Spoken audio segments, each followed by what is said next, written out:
May bagong testigong hawak ang Department of Justice tungkol sa mga nawawalang sabongero. Lalo raw nitong mapapalakas sa mga impormasyon ng whistleblower na si alias Totoy. Nasa frontline ng balitang yan si Camille Samonte.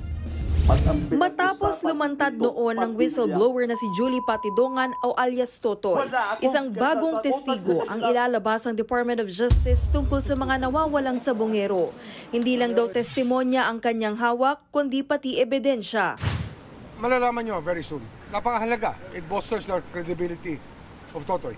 Bukod sa kwento, meron itong sariling ebidensya pa na kalakip kasama nito. Medyo bago. Hindi pa namalabas sa inyo. Hindi pa namalabas sa media. Ayon pa sa DOJ, lalong napalakas ng bagong testigo ang kredibilidad ng mga impormasyong inilantad ni alias Totoy. Isa raw siyang sibilyan at maraming nalalamang impormasyon sa pagkawala ng mga sabongero. Kahapon naman ang sindaki ni Pangulong Bongbong Marcos sa kanyang State of the Nation address na hahabulin ng pamalaan ang mga nasa likod ng missing sabongero.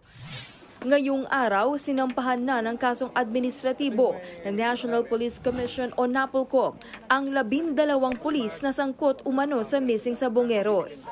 Nakitaan ang probable cause ang mga pulis base sa salaysay at mga dokumento ni Dondon Patidongan o alias Totoy at mga video na nakalap at mga salaysay ng mga kamag-anak ng mga nawawalang sabongero. Dadaan sa pagdinig ng NAPOLCOM NBank ang mga pulis kung saan makakadepensa sila. Linawin namin to, this is separate, this is not a criminal case. Kaya po dito makikita nyo, ang mga respondents po natin are only police officers. Nananatili naman sa Camp Crame ang 12 pulis habang hinihintay ang pasya kung sila ay papatawa ng suspension. Bukod sa kanila, pinasibak din ng PNP sa pwesto ang isang service commander na hindi na pinangalanan.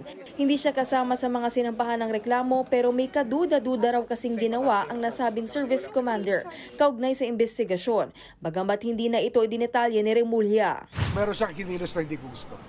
Alam nyo, napakahalaga ng ganitong tiwala sa sa prosesong to. Tiwala ang pinakamahalagang rito, magkaroon.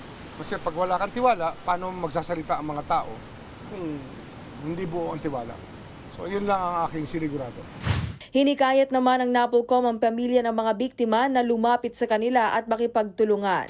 Wala tayong dapat katakot.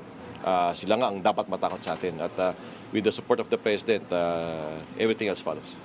Nagbabalita mula sa Frontline. Camille Samonte, News 5.